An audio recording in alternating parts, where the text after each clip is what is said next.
Welcome to Football Podcast with Brandon White. Robert Thackrey. Here to discuss the occurrences of Week 3 and also make our predictions for Week 4, like always. Yeah.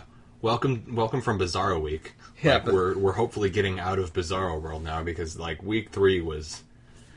Oh my god. I woke up and I was like, oh god. The Jaguars did a thing. We're all gonna die. By 4 o'clock on Sunday, I knew Sunday night wasn't going to go well for me. That's just the kind of day Sunday was. Side note, bunch of players took a knee. Some didn't come out for the national anthem, and a lot of people got their feelings hurt. Also, more importantly, the referees fucked the Detroit Lions. Yeah, the Lions got robbed, man. That was bad. I don't care about the runoff. I care about the fact that before his knee was down, the very tippiest tip of that ball had broken the plane, and by rule, there was not enough to overturn it. It should have remained a touchdown. By rule, that end zone is not a virgin. The tip was in. Yeah, the tip was in. The deed is done. The football deflowered the end zone. And that wasn't even the worst part of Sunday, I think. I mean, no, that was probably the worst part of Sunday. The refs just royally fucked that up. That was a horrible call. That's the kind of mistake the refs can make that come playoff time is going to affect one of those teams. You can almost bet it. And it probably would be the Lions. Yeah, because they're the ones who've lost. Yeah. So, I mean, it's not going to affect the Falcons seeding. I mean, if it had gone the other way, it could have affected the Falcons seeding if the Bucs decide to start winning football games sometime soon. I don't think it's going to happen. Jameis is not playing well this year. It's starting to look more and more like Mariota was the right pick in that draft, and the Bucs may have whiffed. But no, a lot of crazy things happened. I don't even know where to begin with Bizarro Sunday. We should begin by saying that weekly, our Madden matchup is going to be on YouTube, Towers Underground. This week we're going to be doing Ravens at Steelers because we decided to take everybody's freedom of choice away for the week just to follow a theme. We were inspired by our wonderful president, so we decided that you all didn't get a choice this week. We were just going to decide on your behalf that it's going to be Steelers at Ravens. So yeah, suck it up, Buttercup. You're not a snowflake. Yeah, so go ahead and check us out there. We upload all the football podcasts in video form there as well. And we'll be doing the coin toss later on the episode to see who gets to play who. And hopefully I don't have to play the Ravens. Oh, and also check out Twitter and Instagram. Yeah, because we will hopefully be hosting polls later on in case we don't want to keep the theme going. Yeah, no. We'll definitely have a poll up by Monday, hopefully. Possibly Sunday. It depends what happens for us this weekend. Anyways, the Colts were the Vegas trap of the week. I think I had mentioned that on the podcast. They did beat the Browns. The game wasn't as close as the score indicated. I mean, it's one of those things where somebody kicked a 61-yard field goal to end the game. The Jaguars put up 40 on the Ravens. The Jets, the Bears, and the Jets, the Bears, and the Bills all won. Major upsets. So, that happened. Lions lost on a crazy play. The Vikings blew out the Buccaneers. The Patriots had to come back. So, I mean, the whole week was just crazy. The Bengals went out and played a game. The Raiders got stomped. So, bizarre week. Complete craziness. So, it's funny because to top it off, 49ers Rams. That's how the week started. It was great. I was like, man, this could be a great week of football. That was awesome. The Rams look like they're back. They're in L.A. Jared Goff looks like college Jared Goff. Sammy Watkins looks like Sammy Watkins. Those color rush uniforms look like puke. Yeah, Aaron Donald's black J.J. Watt. A lot of things were happening. I was super excited. And then Sunday came along. Sunday, it was the worst day ever. If I'm crucified tomorrow, that would be better than Sunday was. I'm convinced, tinfoil hat time, because I feel like we have to have a conspiracy theory. I'm pretty sure the Raiders' offensive line was trying to send a message to Derek Carr. I said it. Hot take. I don't believe you. I believe me. Sometimes you just lose. Sometimes you just get beat. That's the game of football. Donald Penn gave up 1 sack last year and gave up 2, like, almost back-to-back on Sunday.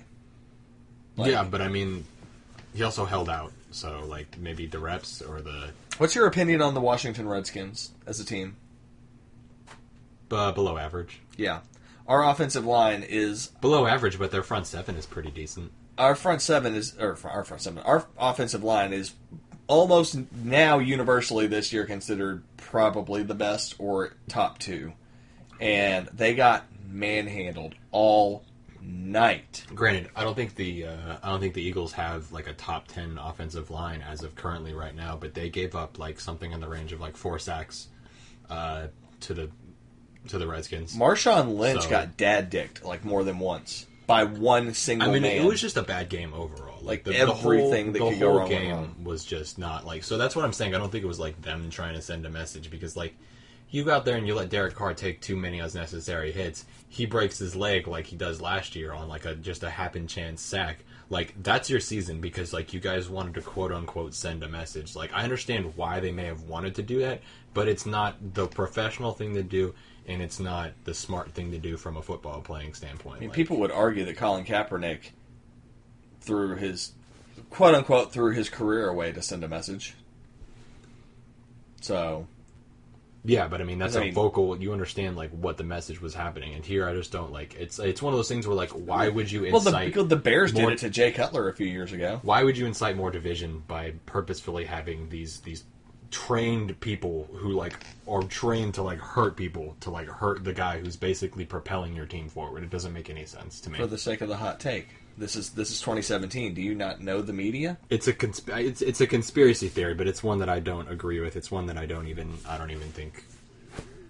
Nothing else was really earth shattering, honestly. Like, okay, there was some protesting and some people were upset about it, and the president is apparently the new like super commissioner of the NFL or something, and super commissioner, like the position above Roger Goodell. Yeah, he's the only person that can tell Roger Goodell exactly what to do. So, I mean, there were wild upsets. Honestly, you did the math. I don't even want to look at the math, but we came out to some pretty awful.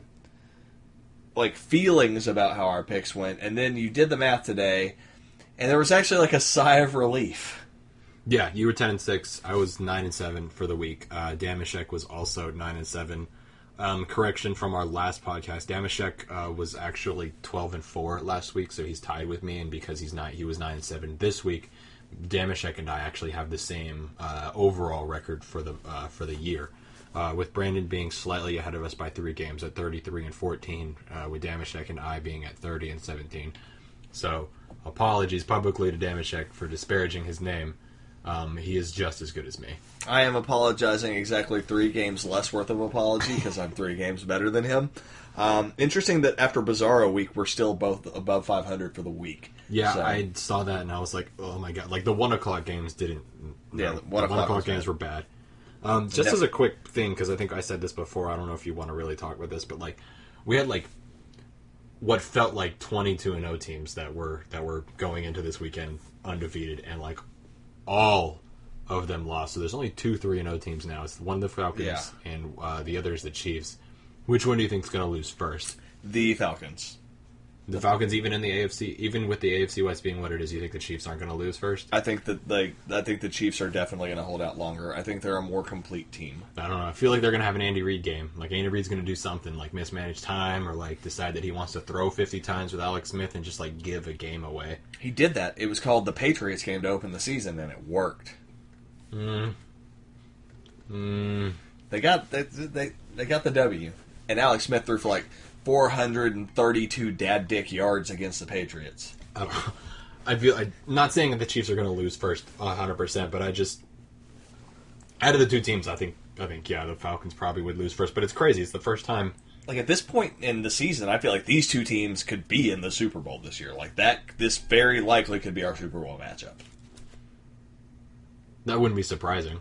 I mean, the NFC is weak. The NFC is weak. The AFC is it's strong, but it's a little less top heavy right now. It's been very, very like the disparity has been really bad in the AFC. It's been basically like 4 teams dominating, and the top is starting to slide more back to the median. Like the Steelers just had that trap game apparently against the Bears. The Patriots defense is dog shit this year. They're winning on the strength of Tom Brady being a Saiyan, and the Chiefs are they found like the second coming of Tim Brown at running back. Just like they found like Priest Holmes combined with like Barry Sanders. It's just Kareem Hunt combined with like Brian Westbrook. Like it's like a crazy amalgamation of like shifty, crazy pass catching running backs. It's not even okay. I was having a wet dream last night, and then all of a sudden Kareem Hunt busted in the room and started fucking my girl. Like, and I just watched. I was like, he's objectively better. In awe, you were like, man, he's good. He's real good. His technique is better than mine. He leads the league by more than 100 yards. 100 yards rushing. Yeah. Rushing, not from scrimmage, rushing. Yeah. Like, that's... It's like, the second place is what, Dalvin Cook? Dalvin Cook with like 293. Yeah, he's got like 115 yards or something crazy like that. Over. In 3 games. He's got over 400 yards rushing in 3 games. We haven't done the exact math on that. We just know that that's over 2,000 yards. It's a lot. That would be over 2,000 yards rushing in a season if he keeps that pace. That would be 2180 or something like that. I was going to say like 2160, somewhere in that range. Somewhere in that range. It's ridiculous. It's a pace that you think nobody can maintain. It happens once every like 15 years. Well, yeah, once every couple of years. Like AP had that, or AP AD like had that one season where he came back from the ACL injury, right? Because he was chomping on HGH and had like 2100. Yeah. Chris Johnson, in like I want to say 06. That was all purpose yards though. Oh, was it? Yeah. I thought he had 2,000 rushing. I thought it was all purpose yards. I don't know, because Shady had close to 2,000 rushing yards in 2010 or 11, somewhere in that range. Yeah. So I mean, it happens. Like there's I want to say every like 2 or 3 years, like somebody like gets in that area, but I don't think it's gonna continue because the way that Andy Reid likes to like get the ball around. I mean, I think he's eventually going to go a couple games where he's either going to get shut out in terms of like yardage or like not get the amount of touches that he needs. So we just let the Redskins run all over us. So I mean, they get a hold of us and our shit defense, our like 23rd in the league defense, twice this year. He's going to put up like 400 yards just across those 2 games. Yeah, Chiefs are top 10 in total defense, and they're the second best team in total offense. Yeah, I mean it's disgusting. No, third. The Vikings. Vikings are the top team or the second best team in total offense. All right, real quick before we move on to our picks, I just have to ask you: is the Vikings offense just that amazing that like Case Keenum looks like Tom Brady this week, or am I missing something here? I don't know what's happening with the Vikings. I hope they continue to. Their O-line is great. Their defense is terrifying, and Case Keenum is able to put up like all the yards on that offense. So if Sam Bradford actually comes back from this knee and plays like he did week 1, which I mean, there's currently still no line for that game, so that we don't know what's happening with Sammy Sleeves. All we've heard is that there's no structural damage to his knee, so I think that they're going to rest him. Unlike the Panthers, so I did want to mention this because Cam Newton's been playing awful, and a lot of people really do think that Cam just sucks. But Cam does have a shoulder injury. He's had it since last year, and the Colts, they're not coming out and say it. The reason that Andrew Luck hasn't been playing and it's projected to come back maybe week 6 or 8 or next year is because his shoulder injury never finished healing, and they just never talked about the fact that, hey, he might not be ready. What do we do? And Cam Newton, like, he's not practicing. He's not throwing in practice. He hasn't thrown in practice yet. And they're still just rolling him out there, like, every Sunday. So that's not how you win games. Right. So I'm kind of like defending Cam Newton, and not just because I kind of like the Panthers and I kind of like Cam Newton, but if his shoulder injury is really that bad, that they're not having him throw in practice, but they're still having him play games, they are potentially ruining Cam Newton. Like, they could lead to long-term damage to his shoulder. And also, they're losing games because they could be, like, rolling Derek Anderson out there and maybe actually competing until Cam Newton's healthy. It's questionable whether or not an injured Cam Newton is better than Derek Anderson. I would say no, but... I mean, Jonathan Stewart is able to beat ass on the ground, but that's a one-dimensional offense. And their run game is 3 times better when Cam's healthy. So, I mean... The Panthers really might just be sucking because they're rolling out a broken Newton every week. He was gonna. It's gonna be. That was part of his. I don't know. It's part of my projection for Cam. Like, he was never going to be a long term, like, great, like, thing. Like, he peaked in 2015. Like, 15-1 was like his, like. That's it. I mean, to be fair, 15-1 is pretty much everyone's. No, peak. but I'm saying like that version of Cam. Like, that's done. Like, you're never gonna see that again. That's a lot of dead air. I was like choking, and you're just like watching him used. You're like, this motherfucker's gonna die. So, anyways, going into week 4, no bye week. Got a few interesting matchups. Thackrey decided to do something interesting. He was on Bovada earlier, checking out the line for each game. So we've got, we're actually going to discuss who's favored, I think, for each matchup. To kind of just like, if you're interested in sports betting, or, if for some reason you've never actually paid attention to football until this episode, we can let you know who's actually favored, at least according to Vegas. At the time of recording this thing, because it's always subject to change. Yeah, it can change in the next few days. Anything can happen. But as of this recording, this is what the odds are, and they may not change much unless somebody gets hurt. And Vegas also probably made a lot of money last week, if I had to say. So anyways, kicking it off with the Thursday night matchup, continuing the tradition of games that probably suck. We have the Bears at the Packers. Packers are favored, obviously. But then again, that might not mean anything because Jordan Howard put the Bears on his back and, beat down the Steelers last week.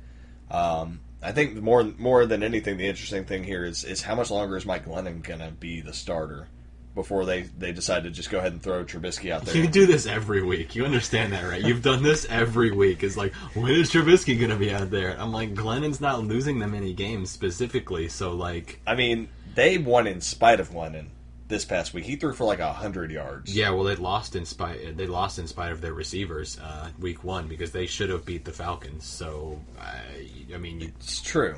There's a win on there that Glennon doesn't necessarily deserve, and there's a loss on there that Glennon definitely does not deserve from the Falcons. So I mean, what are you gonna do? Like, he's not. I don't think he's out there throwing. He's not out there like. But I mean, throwing a pick on like the second play of the game. Yeah, but like how many sacks has Glennon gotten this year? Do you know? That he's given up? Or yeah, he's given up. How many times has he been sacked? Because not specifically, no. Because I haven't really heard anything about him getting hit a lot. If he's not getting hit a lot, then fucking put Trubisky out there. He's not going to get hit a lot. And get him some fucking reps. Get him out there. It's like I was talking about earlier. Like, I would trade Cooper to just about anybody right now because he's dropping everything. Like, I was telling JD earlier, I was like, I would trade Amari Cooper for Jordan Howard straight up. Like, I would make that trade right fucking now. The Bears wouldn't make that trade. The Bears... Yeah, I don't know. The Bears would not make that trade. It would be great for Trubisky's development because Cooper doesn't have to catch the ball. Trubisky just has to hit him in the hands. As long as he hits him in the hands, you know that because Cooper can run a perfect route. Bears don't make that trade. Interesting about this matchup is that you look at it like on paper before the season started, or even like before this week specifically. You're like, yeah, the Packers are going to go by like 14. They always beat the Bears. The Bears are bad. Yeah. Bears are rebuilding. It's not even close. Packers don't have an offensive line right now. They've lost 3 starters. They had somebody else come out during the game total.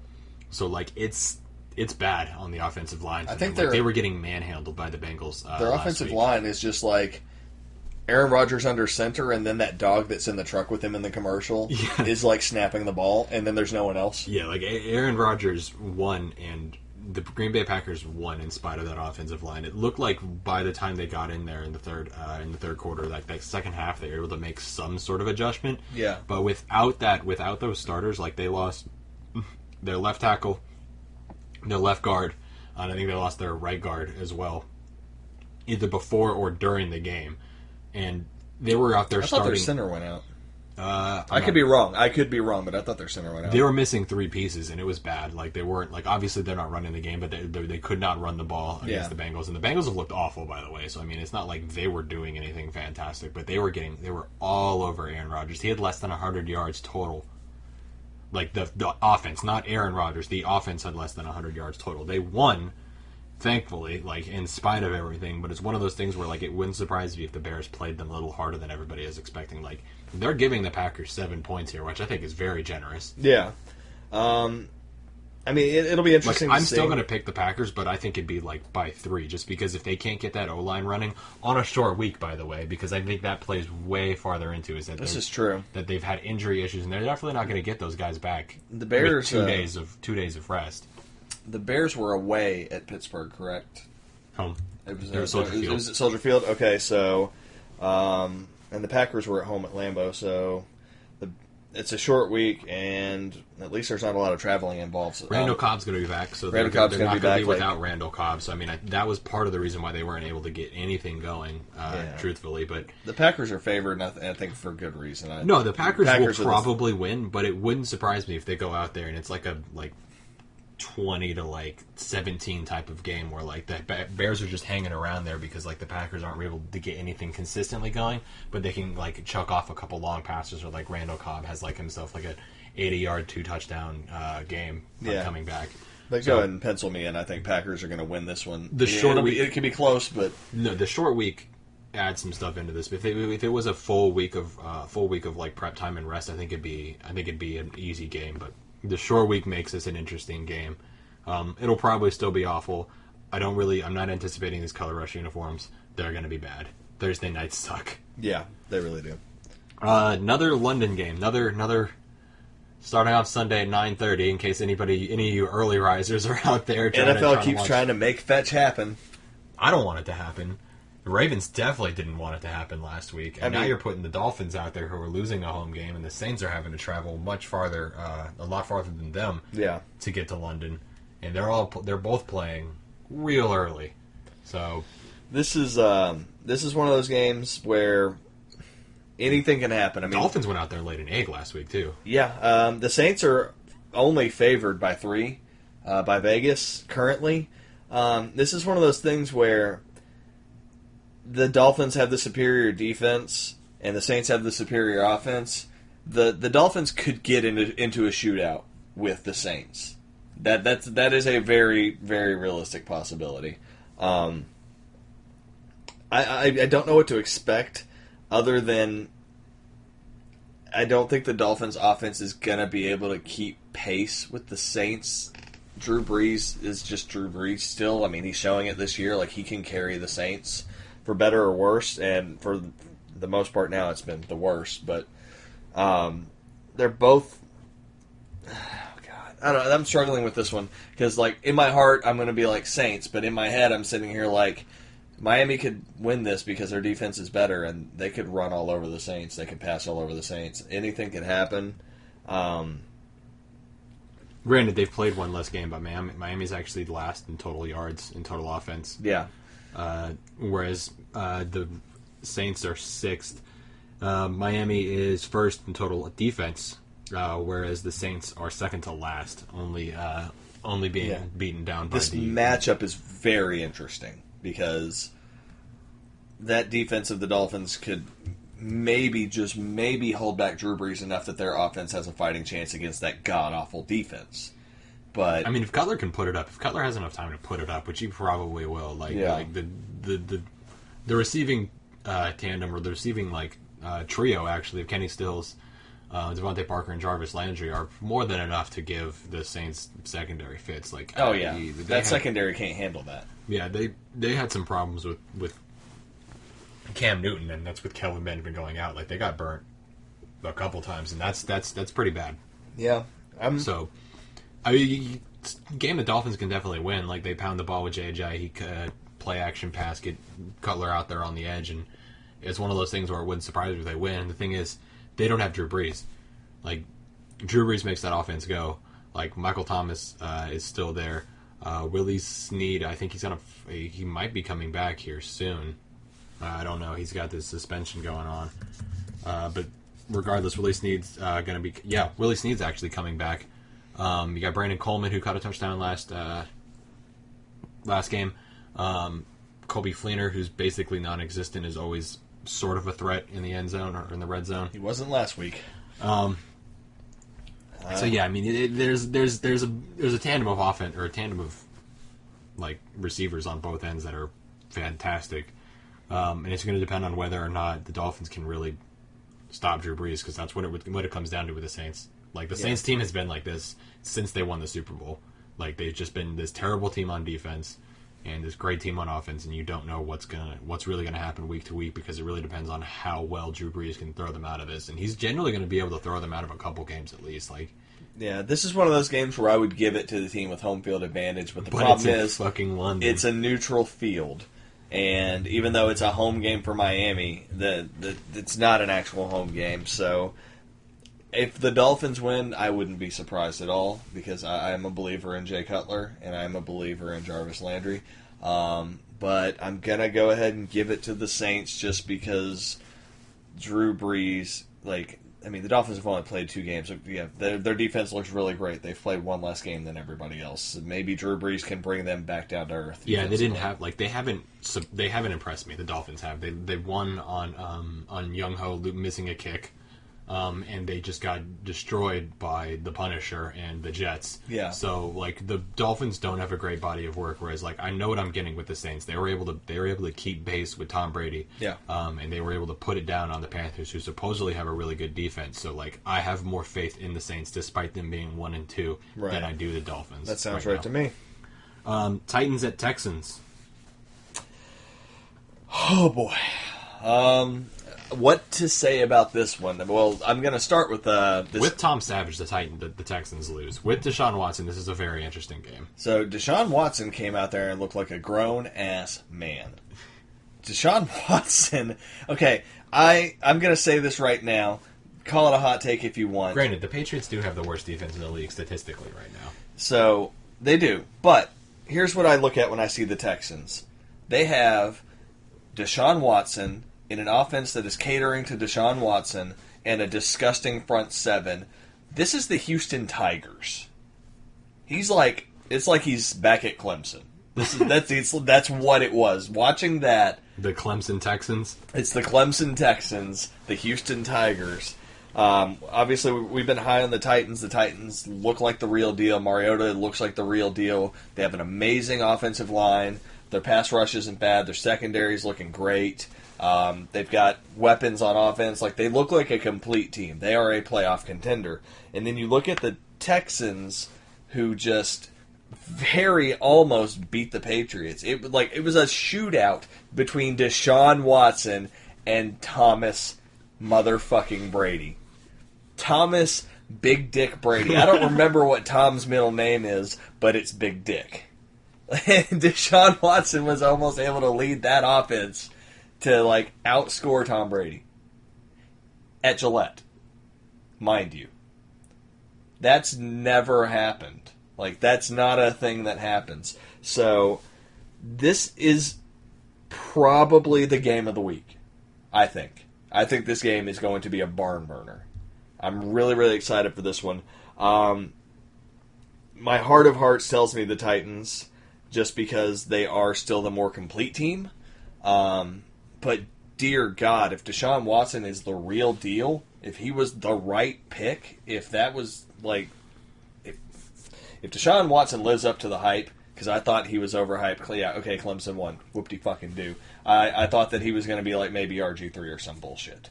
But if he's the real deal and he comes out there and he puts IR3? Yeah, IR3. Bobby No Knees. But if he comes out there and the Texans put a convincing whooping on the Titans, the NFC South becomes very interesting because of the team that we'll end up discussing in the next matchup. This is going to be interesting because, like, you have the Titans and the Texans who are very well, they're evenly matched. Haven't had a lot of body of work. That's kind of the name of the game in the first month of the NFL is that you got to kind of understand what's happening with each team. Texans are starting to move more away from Lamar Miller and more towards Deontay Foreman, which I think is interesting. Yeah. Deontay Foreman looks like a great back, decent out of the backfield in terms of receiving, great north-south runner. Mm-hmm. DeAndre Hopkins is okay. Like, he got held to basically nothing. He looks like a predator. The Arnold Schwarzenegger kind. Not the Jerry Sandusky kind? Right. Okay. Titans, on the other hand, have Derrick Henry and DeMarco Murray, who I think they're going to start moving more towards Derrick Henry as the year goes on to kind of push away from DeMarco because I think this is his contract year. And he's what, like 34? Yeah, now? There's no way DeMarco can actually continue to run this team. Rashard Matthews out on the edge. Corey Davis, who looks halfway decent. I mean, I see this being a hotly contested game, but I don't see the Titans losing this game. I just don't. It's one of those things where if the Titans are who I think they are, they win this game. Yeah.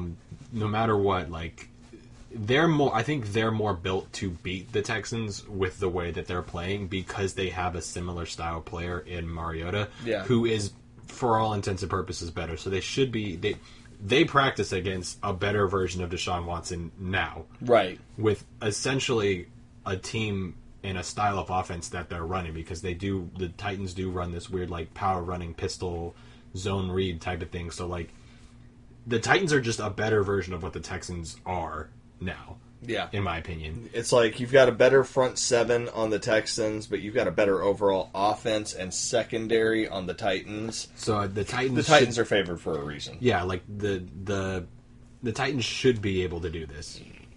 Granted, it's in the Texans. Division matchups are weird. Like, they're always weird. Like, you can't count on them to be anything. So it's going to be closer than which you would think it would be. That's why they're only favored by Houston's only favored by 1.5. So we're both on the Titans, which means that the Texans are going to win by like 20. So we'll see. I do think the Titans win. I think Mariota has like 2 touchdowns and Derrick Henry has like one receiving run, 1 rushing. Yeah. So next matchup is another one of those that I think we might learn a little something in week 4. We have the Jaguars at the Jets. The Jaguars are doing their absolute best to confuse the ever-living shit out of us. Yeah, and the Jets accidentally won a game. I bet they're mad about that. Yeah. They're like over here fucking up their number 1 pick for whoever is going to be the top quarterback, which we don't know because they saw that Louisville game and they're like, man, we might want to think about this Lamar Jackson guy. Pull the cord. We're going to start winning some games, guys. Man, watch the NCAA just completely obliterate Louisville's entire sports program, and Lamar Jackson just like Louisville gets the death penalty, and then they just take the city of Louisville into the sky. Yeah,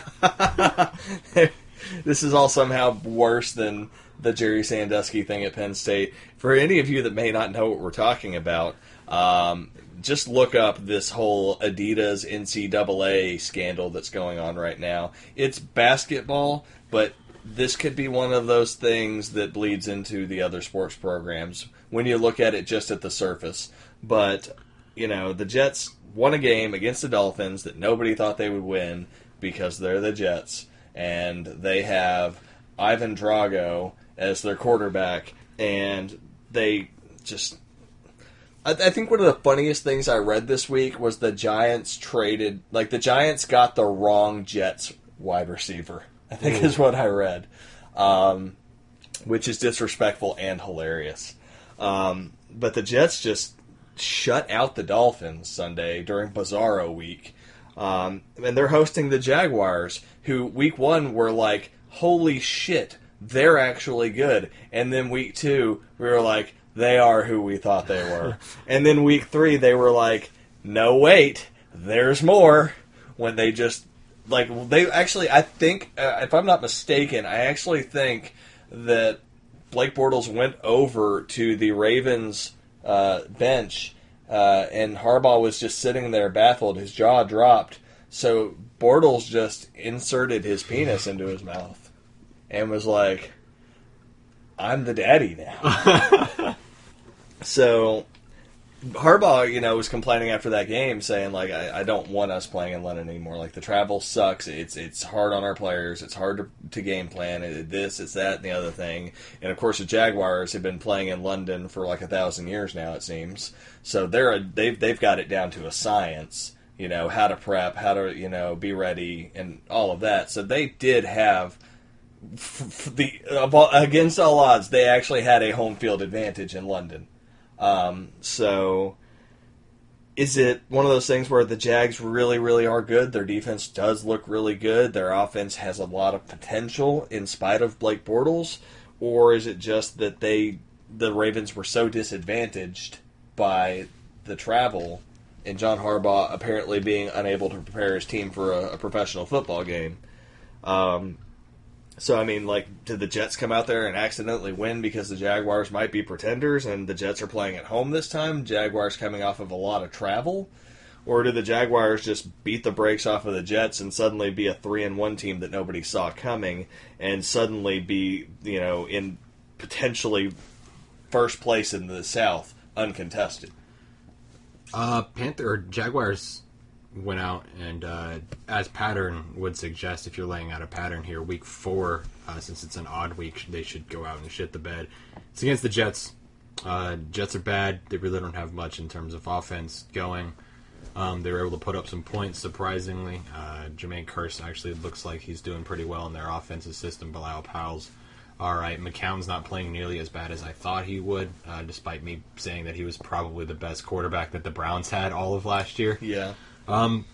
Granted, the way that the Jaguars have went and played their games, I don't think the travel is going to affect them all that much. I do think they won that game by way more than the score makes it look like they won, and I think you should really just take that game out of the equation when you're looking at the Jaguars because it's in London. There's a lot of weird circumstances. The Ravens had to go across the Atlantic as well, and they're not used to that.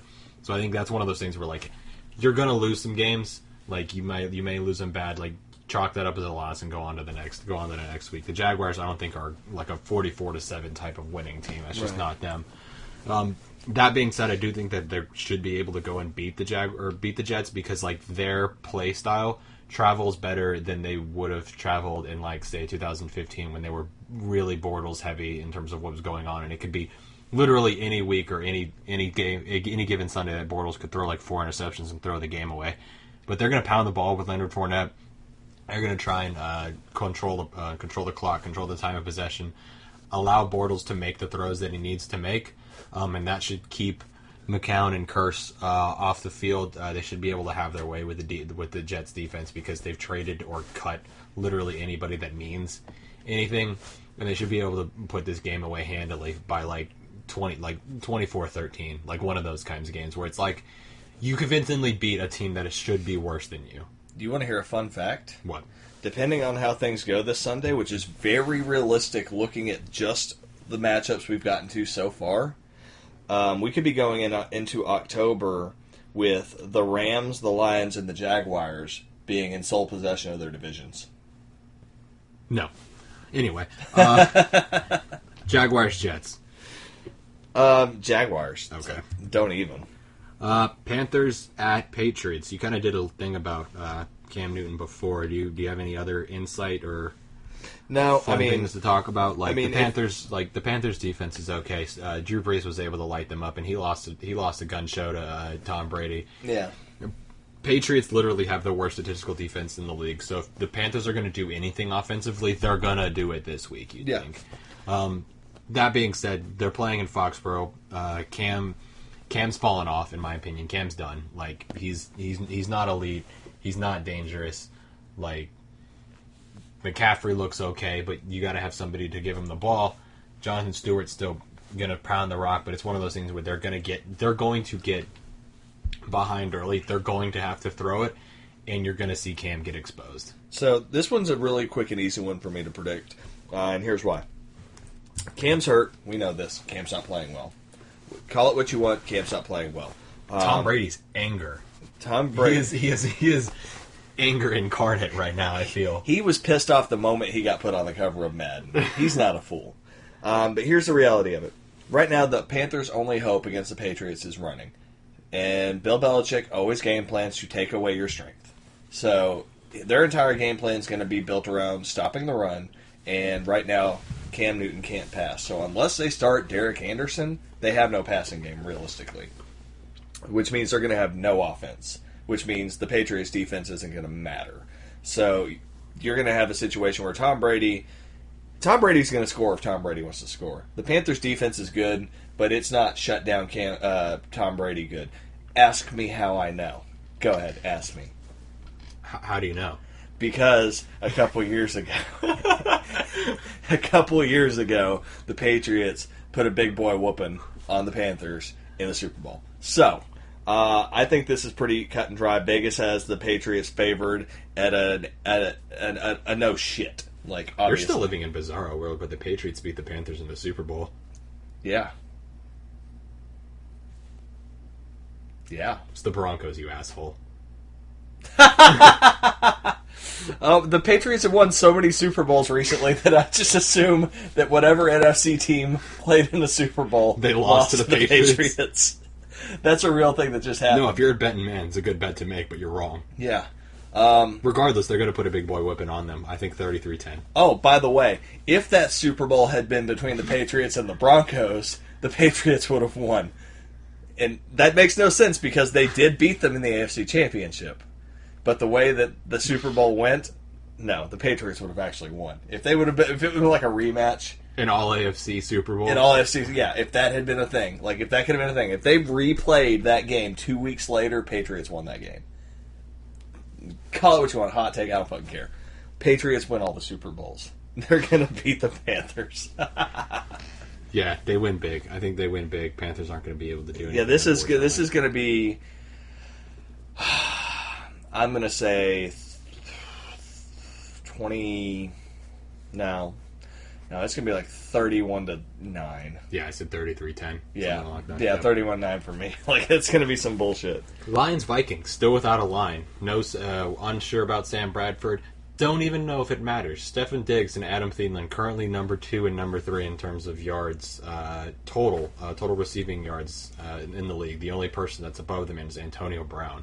So that's crazy. Dalvin Cook, second leading rusher behind Kareem Hunt, and I mean with a very respectable 293. I don't even know what's happening with the Vikings offense. Like the Vikings lacked an offense, and that was what made them like an okay, manageable team. Like they come to town and you're like, we have a chance.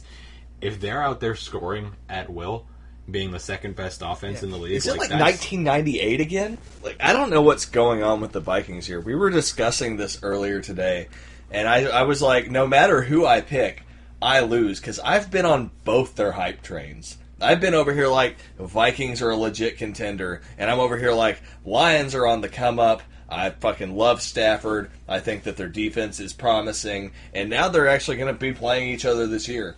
And, you know... Yeah, it's crazy. They, like, play each other twice a year. I know, but it's finally happening. Like, it's a month into the season, and we're getting this division matchup now. And we're, again, going to learn a lot from this matchup because is the Vikings offense just plug and play? Like, do they have a Patriots-esque thing going on where you can stick anybody in at quarterback and they can still pull an 11-5 season? And do I get my justification out of this game saying that Xavier Rhodes is the number 1 corner in the league? Like, because, I mean, if he shuts down the Lions offense, then come on. And obviously, on the other side of the coin, Lions coming off of getting fucked last week. Call it what you want. They got fucked. Fuckked. That's how fucked it was on Bizarro Sunday. So they're also going to be a little upset. And this is in Minnesota. They do not have a line. And I think it's just because, one, Sam Bradford's injury status being uncertain. But two, how do you fucking pick this game? Like, how do you pick this game? The Lions, the Lions beat the Falcons, and then the referee said, never mind. But they beat them. It was over. They won the game. The referees changed the outcome. It was like Schrodinger's football game, and the refs opened the box, didn't like the outcome, and they were like, nah, different world line. I am going to pick the Lions. You feel the certainty in me. any justification why, or is it literally just a coin toss? It's a coin toss in my head. I've been riding the Lions hype train. That's no secret. And I don't know. Like, what if Sam Bradford plays and he's still gimpy? There's no structural damage to his knee, but I mean we don't know. I don't know. It's a coin toss. Yeah, I picked the Lions in our work pool, so I'm going to stick with them. I don't this is one of the many games this week that I don't necessarily feel super comfortable with. I think Sam Bradford playing for them will actually be a detriment. I mean, Case Keenum went out there, and I don't know if I want to necessarily call this game specifically a fluke because we don't have a great amount of depth as far as what the Buccaneers are going to be offering. Maybe their defense is just not going to be great this year, and that's why the Vikings were able to do what they're going to do. Jameis is not looking accurate though either. Their offense is kind of disappointing. Yeah, whereas Matt Stafford and company at this point, doesn't matter who he really goes out there and plays with, is able to put up points. If you just want to go out and cross one of their receivers out, you still have a lot of options there. If you want to cross out Marvin Jones Jr., for example, he's gone, or cross out Golden Tate, he's gone, but you still have Kenny Golladay and Marvin Jones Jr. You still have Amir Abdul and Theo Riddick. You still have Eric Ebron, who's actually having one of the better years that he's had starting off at tight end. So they're gonna have options, and Stafford is among the league leaders in touchdown throws already. So this Matthew Stafford guy, I'll tell you what. He should change his jersey number to 42. They need to change the NFL bylaws. Let him wear number 42, because they should start calling him the comeback kid, just like William Jefferson Clinton, the 42nd president of the United States of America. If there's one thing this Matt Stafford guy can do, he'll go out there, he'll sling that ball around, and when the fourth quarter comes and his team's down, he's going to make that comeback, even if the referees come on his back. Yeah, I think this is going to be one of those games that's going to come down to the last possession, and when it comes down to it, you give Matt Stafford the ball in the last possession, it's one of those things where I'm going to look at it and I'm going to say, oh yeah, he's got an 80% chance of converting on this, as a last you pick a quarterback in the league, who you need a fourth quarter comeback. Which quarterback do you pick? Yeah, just based on the play of how I feel confident about this. I'm not a Lions believer, but at the same time, I do think that they just have some sort of magic going on, whereas I think the Vikings are starting hot, and I don't think that they're going to continue like this. They've beat up on a couple okay teams. Are you saying last year, where they started 5-0 and then fell off a cliff? Yeah, I'm not going to say they're going to fall off a cliff, but I don't think that this is a sustainable pace based on the amount of talent that I'm seeing on their team. Right. Bills at Falcons. Bills are surprisingly 2-1. It's a trap game. You think so? This is a trap game. The Falcons haven't looked as good as they have. Like I said, they barely beat the Bears, barely beat the Lions. Convincingly, and this is the only game that they've done, convincingly go out and beat the Packers, which didn't look good against the Bengals. Whereas the Bills barely lost against the Panthers because they weren't able to do anything on offense in those other two games. They went out and they laid a whipping on those teams. That all being said, Falcons are only getting better on offense. They're only starting to now click. I have them winning. I have them winning in our work pool. I have them winning a lot of games this year. This is a 12-4 team in my opinion. Bills are okay. Sean McDermott is really putting it down on that defensive end. I think that defense is going to carry them, despite them seeming like they're trying to tank the rest of the year, gain picks. It's not really going to plan right now. I think they're going to come out and they're going to compete, but it wouldn't surprise me if the Falcons came out there and beat them 21-14. They're favored by 8 right here. So I mean, it's one of those things where this is one of the biggest lines of the weekend. Yeah. The only line that's larger is New England's line at 8.5 against the Panthers, and Seattle's line at 13. So they're the third most favored team to go into this against a Bills team that's actually competed top fairly 10 well. defense. Yeah, it's competed fairly well. Yeah. So I'm going to roll with the Falcons, but it's one of those things where, like you said, trap game. The Bills could come out there and they could really leg it to them. LaShawn McCoy's. He'd go off for 150 any game. And let's not take away the Bills beat the Broncos last week. I mean, let's think about this for a minute. They beat the Broncos. The Broncos, who have probably the second best front seven in the league, arguably. I mean, it's a close call on it, but I'd say maybe second. As a unit, their defense is top 5. Their defense is top 3 as a unit, and their front seven might be second best. Their secondary might be first, realistically. I mean, it depends on how you grade their overall secondaries, corners, safeties, mixing, matching, nickel, dime, whatever package you're looking at. But that's a Broncos team who has been running it well, has been passing it well, and has a defense that's lights out. And the Bills beat them. And then they're going up against a Falcons team who lost to the Lions for about 2 minutes. So, obviously, the Bills don't have the offensive capabilities that the Lions have. And I know it sounds like I'm really trying to say the Bills are going to win this game. I did say at the beginning of this podcast the Falcons are going to lose before the Chiefs. And this could be that trap game. I'm going to pick the Falcons, but I am rooting so fucking hard for the Bills. I want the Bills to win this game more than I want myself to get laid. All right. Steelers at Ravens. Baltimore not favored, actually. Steelers favored by 3 even at home or even away. Who do you think's better, Baltimore or the Bears? That's a hard question.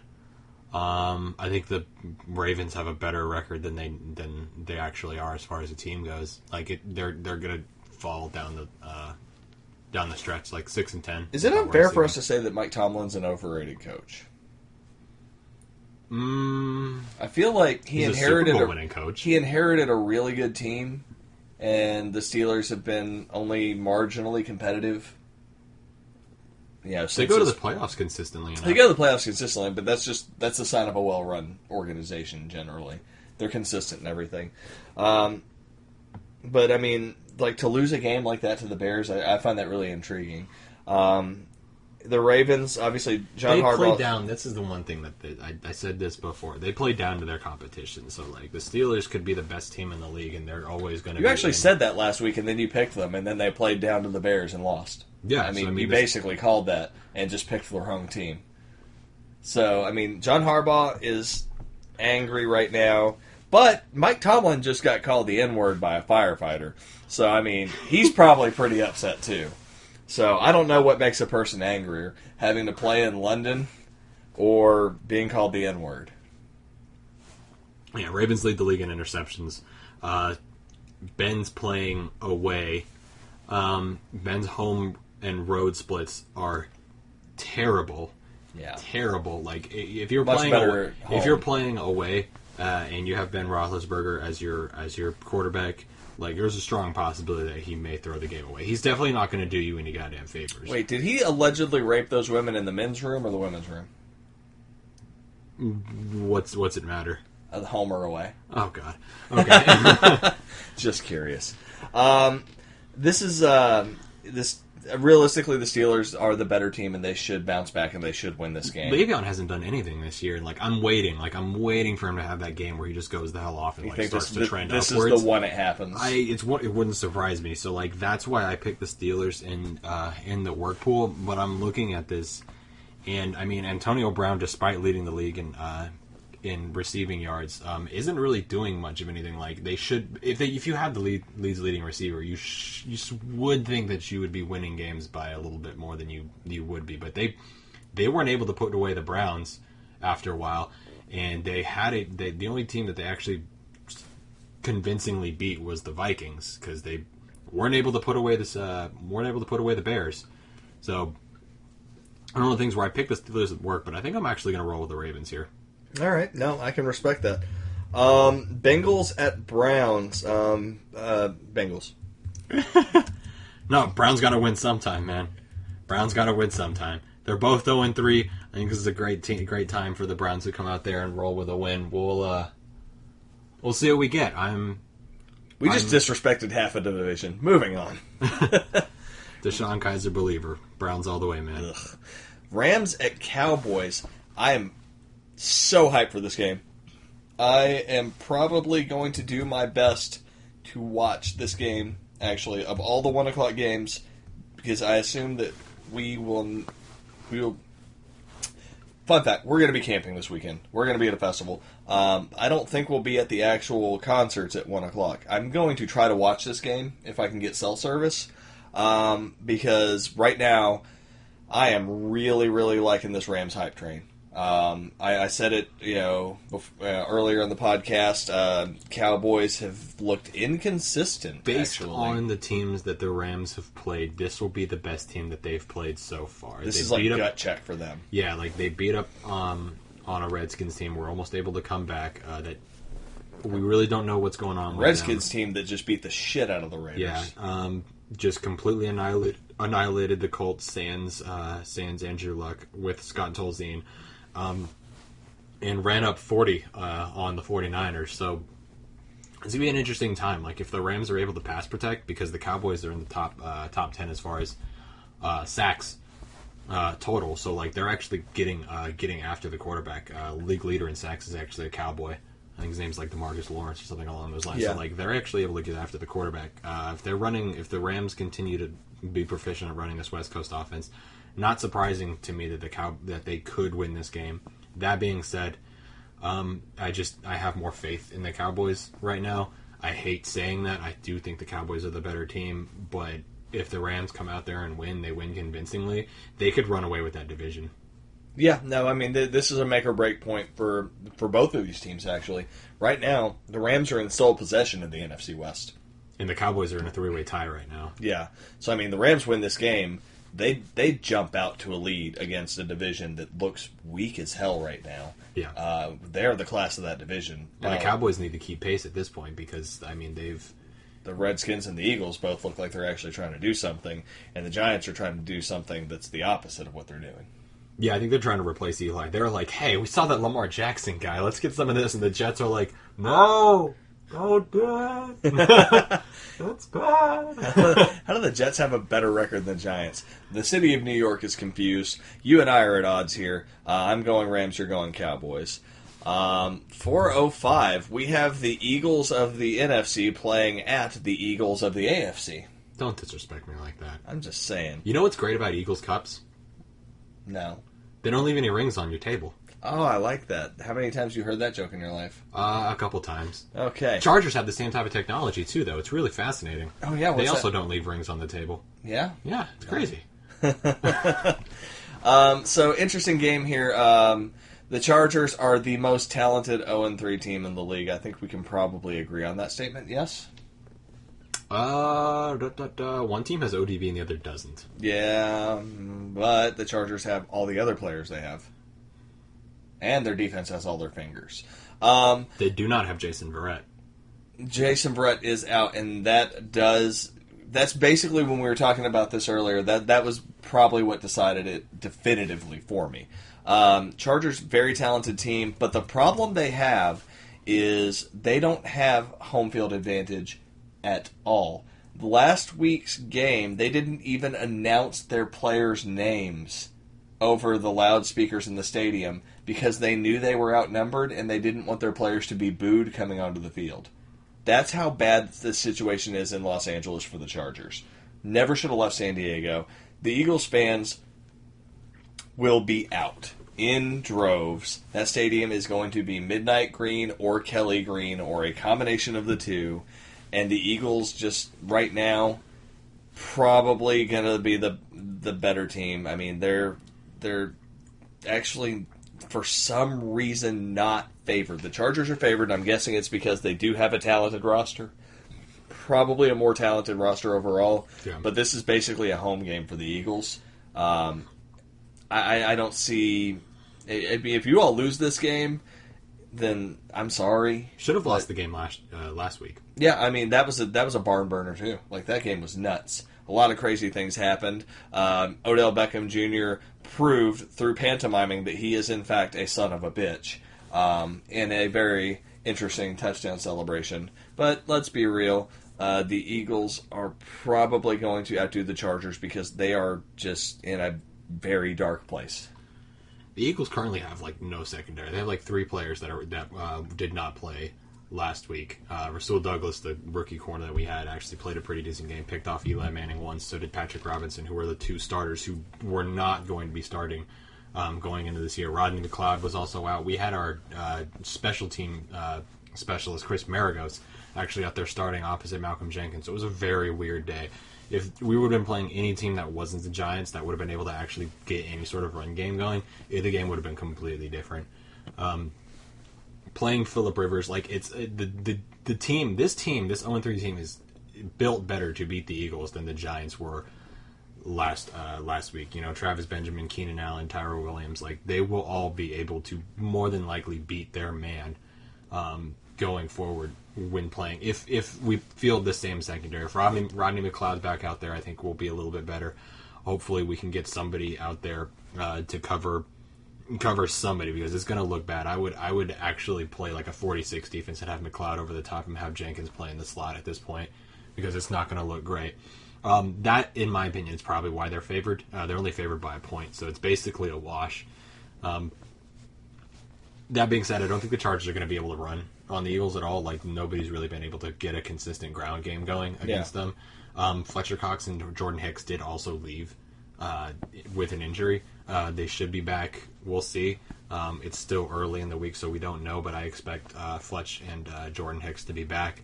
If they're back and we're able to get Rodney McLeod back, I think the Eagles win this one handily. If not, the Chargers could put up 400 yards passing easily. So it's a wash, really. It's too early to tell as far as injuries go. The Eagles are the better team. Without Jason Verrett, I think Alshon Jeffrey or Torrey Smith, who he's been hooking up a lot with Carson Wentz. Like Torrey Smith and Carson Wentz tend to be like getting like a connection going. Zach Ertz, God feels about that. Zach Ertz is continuing to put down a great line. Lost a fumble last week, which was not great, which ended up leading to that 24-point comeback that happened. But he still is good. So like, it'll be interesting. Like the Chargers are 0-3, but they're definitely not They're a very strong 0-3. This comes down to a last minute kick. All bets are off. Like Jake Elliott, despite hitting a 61-yarder, has been inconsistent at He's best. $200,000 richer right now. He doesn't care. Youngway his confidence is shattered at this point. So I mean, it comes down to a kick on either side. Like I'm gonna throw my hands up and say, you know what, fuck it. Like we put ourselves in this position, we deserve to lose. If they have the same ref crew that the Lions Falcons had, it'll be even more interesting. I'm gonna roll with the Eagles just because I think that the better team. This is a game that I had them going in and winning. This is a game that they should win, but based on injuries, based on the way they match up with the Chargers because of these injuries, and based on our kicking game. The Chargers could win this game, and they could steal a win. Yeah. Giants at Buccaneers. Surprisingly enough, 1-0-3 team to another. Giants look awful. Like they were able to put up 20. They were able to put up 24 points in the matter of minutes on the Eagles. It was literally the Odell Beckham Jr. show. Yeah, they're decimated. Like Sterling Shepard broke off like an 87-yard slant route that Patrick Robinson wasn't able to hit him on. So that's not going to happen consistently. And ODB finally woke up after a couple weeks. So. This should be interesting. Like the Vikings were able to put a beat down on the Buccaneers. Yeah, they were able to get no pass rush. The Giants, on the other hand, have no semblance of a running game, so they're one dimensional. Everybody knows this. You're going into this and you're like, as long as you don't play off man coverage, give them 7 yards, you're not going to be able to throw slants all day like they were on the Eagles. So this is a game where. They have Janoris Jenkins. Janoris Jenkins did play. They still have Landon Collins. So, like, Jameis shouldn't be able to just huck it downfield. That being said, Deshaun Jackson has a little bit of history against the Giants. Just a little. It's a game that I definitively picked the Buccaneers on just because I don't think the Giants will be able to get anything going still. Like, this may be the game that makes them go, but, like, not the game, but, like, I think this is going to be the year for them where they have to go back to the drawing board and say, okay, we need to rethink this Eli Manning thing. Like he's getting old, and I think he's finally lost it. They're not able to do anything. If Eli has to hold the ball more than 3 seconds, if he's taking any more than 3 step drops, he's going to get hit every time. So here's how I see this. I will start by saying I am going to pick the Tampa Bay Buccaneers. I will follow that up by saying that if they lose this game, I'm off the Buccaneers Oh, wagon. if they lose this game, then the Buccaneers are overhyped, and they're like, it's one of those things where they're not who we thought they were. And the way they lose this game is the Giants' pass rush getting in Jameis Winston's face because he's been inaccurate. He's off his game this year. Oh yeah, so the Giants' defense is great. They run this weird almost like bunch set where they bunch the line with 7 players, and you don't know who's coming and who's not. And if Jameis isn't able to tell his line, they're running like a 2-5 or something. Yeah, where to protect. Yeah, they're fucked. I mean, they've got ball hawks back there too. Yeah. So this absolutely they can't make bad decisions. Jameis cannot make bad decisions. Yeah, and that's going to be the thing. If the Giants are able to harass Jameis, which is that is the key to winning this game. If they do that, Giants do win this game. Buccaneers actually bounce back and play like the team that they're supposed to be. Fantastic. They are still in the running for that division right now. But that's the blueprint for beating the Buccaneers. And if the Giants do that successfully, Buccaneers are probably done. No, that's fair. That's fair. Yeah, I mean, that's totally fair assessment. 49ers at Cardinals. Cardinals are Cardinals are heavily favored. This to me feels like an upset game. I'm calling the 49ers. Yeah, you were about that earlier. Cardinals played a very good game against Cowboys. Unfortunately, you didn't get to watch that one. I did, and I was impressed. The running game was interesting there.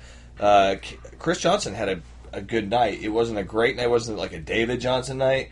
John Gruden was like, oh, yeah, the difference between a Chris Johnson and a David Johnson. He's saying crazy things, but... Johnson's here, Johnson's there, Johnson's everywhere. Chris Johnson had a decent night running, and Andre Ellington got involved in the passing game, and Fitzgerald had one of those Fitzgerald games.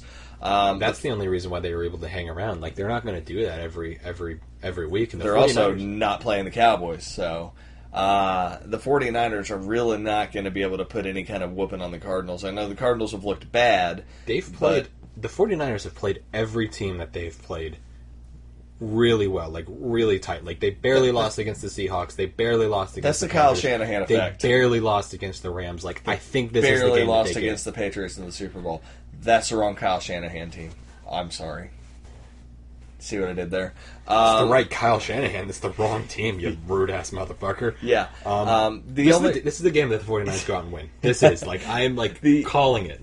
The only reason that the 49ers will win this game is coaching and coaching alone, because the only reason the Cardinals lost to the Cowboys was Bruce Arians went out there and had a senior moment. I don't know what he was doing, because as of Sunday Night Football, the hands-down worst call of the week was by Jack Del Rio, throwing the dumbest fucking challenge I've seen in a long time. Threw a challenge on something that wouldn't have even gotten them a first down. It gained them, some yards. It was the most idiotic thing. And then Bruce Arians goes out there and outdoes him for an entire game of just making bad decisions. So if the 49ers win, it'll be because Bruce Arians is losing his mind. But this is one to watch, I think. This one's one of those division matchups where all hell could break loose. I mean, of the 4 o'clock games, I don't know. I'm an Eagles fan, but I don't think I'd watch Eagles-Chargers if I wasn't. Giants-Buccaneers is probably not going to be great. 49ers-Cardinals doesn't appeal to a lot of people, but I think this is going to be a sneaky good game. Yeah. The next one, I think, is really interesting. Raiders at Broncos. So this one's probably got your asshole all in a pucker. So we just played the Redskins, who beat the brakes off of us. But the Broncos just played the Bills, who beat them convincing. If you start playing that game with football, you don't. Nobody wins. Once you get in your head over these things. The Broncos, this is at Mile High. Denver is favored for pretty obvious reasons. They have the best secondary in the league, and their front seven's terrifying. We talked about this earlier. Our offensive line was going into this past week pretty much considered the best in the league. And then they let Derek Carr die all night long. Couldn't run the ball very well at all. And now they're going against a much better defense. So this is one of those division matchups where all hell is definitely going to break loose. And I'm a Trevor Siemian believer. There's not many of them out there, but I'm one of them. I'm gonna pick the Raiders, but I am genuinely afraid of this game. If we end up being 2-2, like I'm going to start worrying about the season. Yeah, is one of the things where I picked the Raiders initially, and this is a game that I think in my preseason picks I actually had the Raiders losing. Granted, I didn't have you guys losing against the Redskins, so 3-1 was a lot better than 2-2 at this point. But it's at Mile High. Like, from what I understand, historically, Derek Carr doesn't play all that well at Mile High. You guys are fairly one-dimensional with a passing game, if that gets going at all. Like, no fly zone is up there in terms of like passing yards allowed per game, and they are doing better than they are in passing yards with rushing yards. So I mean, I don't think Anderson's going off. Yeah, I don't think Marshawn's going to be able to get much of anything going on the ground. Like, he'll be lucky if he has a game where he's like 10 rushes for like 45 yards. That'll be a productive game. The only thing I can say is I remember a time when he did go the hell off on the ground against the Broncos. You were able last year in Mile High to basically put it to them on the ground. Yeah. So if you guys can, if the Raiders can go ahead and put like that kind of game together, it's going to be happening. But I don't think the Raiders win by going through the air, and the Broncos have been very stout against the run. Also, being said, Trevor Siemian has looked halfway decent to good as the Broncos quarterback put up quite a showing against the Broncos or against the Cowboys, and you guys don't necessarily have the status of pass defenses. So yeah, I'm picking the Broncos. The main factor for me was Mile High and a neutral field. I think I would lean towards the Raiders, but it's a coin toss at this point. Like, these are two really good teams. Yeah, my only hope is that Marshawn plays against the Broncos like he did in the Super Bowl, because that front seven's not that different now as it was 3 years ago now. You were fucking this up. He played against the Patriots in the Super Bowl. No, they also beat the Broncos in the Super Bowl. Remember the 28-3 or whatever it was. You're right. You're fucking me up. Yeah. No, he ran all over the Broncos. That game started. Come on, that was like the greatest Super Bowl of all time. Rolling with the Broncos, and I feel bad doing it, but I just think that given the home field advantage there, and just I don't know the kind of showing that the Raiders had. Like, I don't know, man. Like I really want the Raiders to be great, and I think they're really good. I don't know. Maybe I'm overcorrecting based on what I saw against the Redskins, but it's possible. Colts at Seahawks. The worst Sunday night game of the year, possibly. Yeah, it's gonna be really bad. Like, Seahawks are favored. I think they're gonna win by more than 13 for sure. Like, this is gonna be like a 42-10 game. Yeah, Seahawks have looked really bad because they have no O-line, but luckily for them, the Colts have no defense. So the Colts arguably don't even have a team. Yeah, I mean, realistically, I don't even know if I know what a Colt is. So Seahawks are gonna win that one. There's no point discussing that game unless Jacoby Brissett is Jacoby Brissett comes out and has 200 yards rushing at that point that you're like, all right, maybe they're gonna lose. Yeah. Redskins at Chiefs. So where do I begin? First and foremost, this is like the Native American Bowl. Second of all, I don't know how I feel about the Redskins right now, because they just beat the hell out of the Raiders, who had no identity whatsoever Sunday night. That was the first time, I'm going to say this now, at the end, so that if anybody that stuck around hears this, then you're hearing me say this. I, for the first time ever, turned off a Raiders game and just went to bed.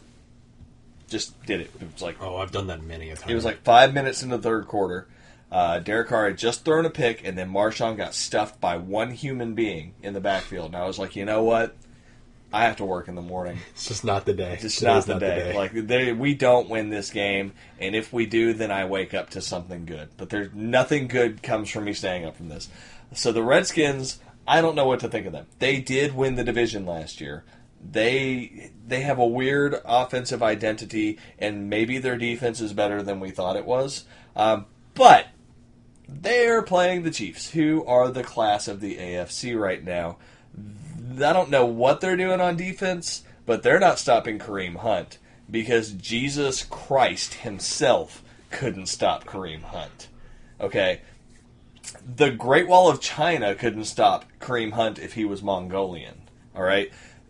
Birth control pills couldn't stop Kareem Hunt if he was a wee sperm.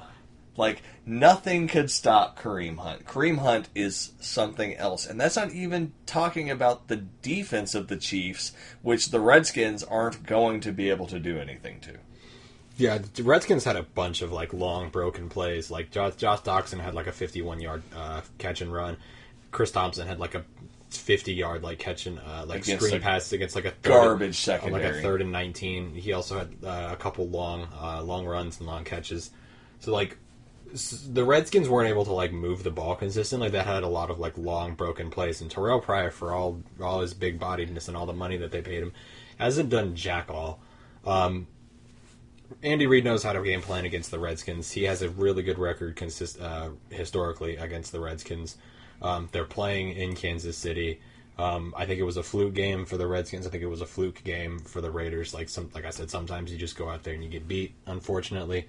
The Chiefs go out there and they win this. The Chiefs go out there and win this. They're the better team. I think 6.5 points isn't even. I don't think it's close. Just for posterity's sake, the Redskins were actually dead last in the NFC East last year, so you're wrong.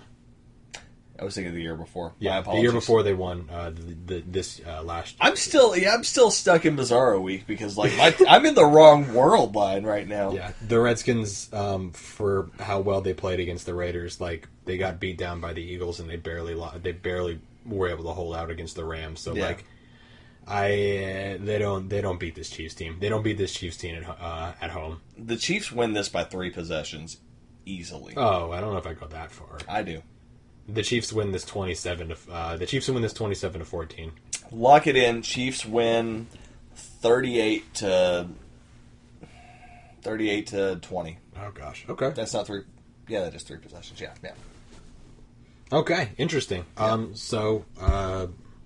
Madden matchup time. We're gonna have you flip the coin. I think I called it last time, so you're gonna call it. All right. Tails.